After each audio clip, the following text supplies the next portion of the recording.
Question, please. Assalamu alaikum. Wa alaikum assalam wa rahmatullah. My question, my language has not helped me enough to speak English, but I want to speak Arabic. I understand you understand Arabic. If you speak Arabic Fusha, slowly, inshallah, I'll understand. Inshallah. But if not, then some brother would help me. Inshallah. Wherever I miss a point, okay? تكلمت سيادتكم منذ قليل عن عودة السيد المسيح. Will you repeat it? تكلمتم منذ قليل عن عودة السيد المسيح. Right.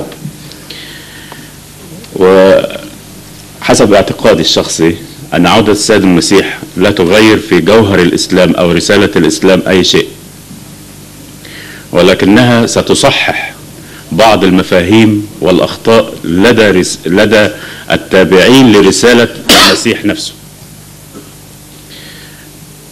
كون المسيح عليه السلام يصلي بالمسلمين لا يعني أنه جاء برسالة جديدة للإسلام، ولا يعني أنه نبي جديد بعد محمد صلى الله عليه وسلم. You see, there is one very special tradition of Hazrat Muhammad Rasulullah which speaks of this question and resolves it. When it speaks of Imam Mahdi appearing, it also mentions Jesus Christ descending to join forces with Imam Mahdi. And you know how it ends up? It says, "Wa imamukum minkum." Your Imam will be from among yourselves. Yes. You see? Yes. So that means that the right of Imamat belongs to Hazrat Muhammad Sallallahu and to none else. Yes. And that is why the ulama have understood it to mean that Jesus should not lead the prayers. Yeah. It will be the Mahdi who would lead the prayers. So now another dilemma. If the Mahdi was not a prophet, then a strange thing is happening. A prophet is subordinated to a non-prophet. رسالة المهدي أو موضوع المهدي في اعتقادي أنه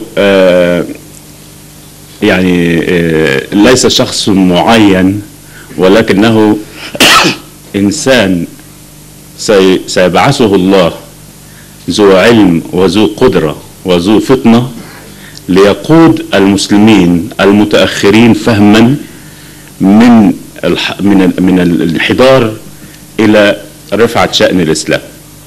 ولكن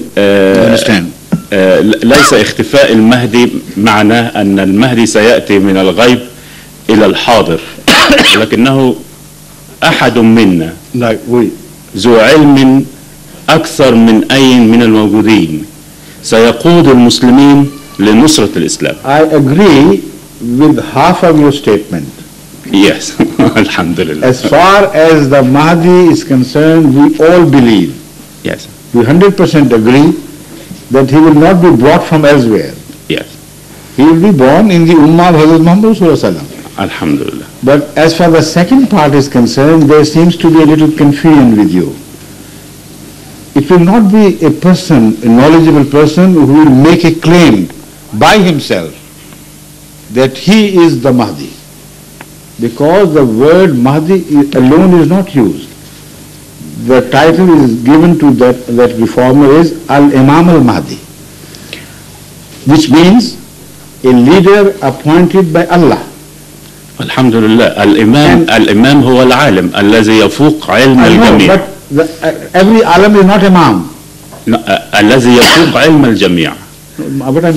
فإذا فاق علم الجميع فبيعين إمام. I understand this point, but you can try to think along with me for a while. Yeah. And then you will reach the same conclusion, I have no doubt about it. There are so many ulama in the world. There have been so many ulama in the history of Islam. Have they not made claims that they are the Mahdi? They were the Mahdis? Have they not made claims? No. They have. In the recent history of Saudi Hajj, during a Hajj, a person declared himself to be a Mahdi.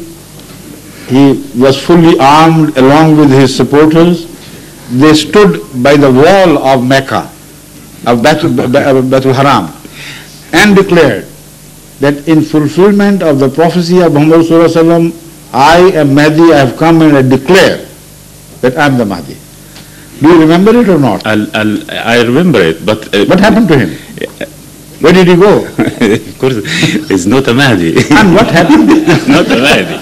And what happened to the other Mahdi? حديثي عن المهدي. احنا خرجنا عن موضوع المسيح. I'll explain. And what happened to the Sudani Mahdi? Was he not roundly defeated at the hands not of Muslims like this time, but at the hands of Christians? Yes, but let me finish, please. So there is a lot of confusion. Many people think they are Mahdis, but what follows does not support their view. And as long as you are waiting for the end, you can't believe in them, so how will you know which Mahdi came and passed? The Holy Prophet ﷺ has given us a very clear sign about the Mahdi, yes, which leaves no confusion whatsoever, which is beyond the power of an ordinary mortal to make it fulfilled. I'm referring to the heavenly sign, two signs in fact, the heavenly signs of the eclipse of the moon and the sun. Yeah. During 1 month. That month would be Ramadan. Hazrat Muhammad Sallallahu Alaihi Wasallam's words are very important for us to understand. You know, he says, Inna li-Mahdiyina ayataini, which means there are other Mahdis too. There is one who belongs to Muhammad Sallallahu Alaihi Wasallam. This is the one he said. The one Mahdi he is speaking of, for him God will bring two witnesses from the heavens.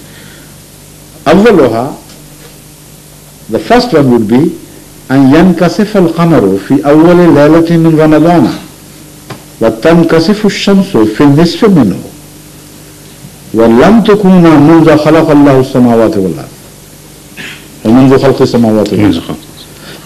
Now these are the two signs which he had mentioned, and we present to you the entire history of the claimants to Mahdihood.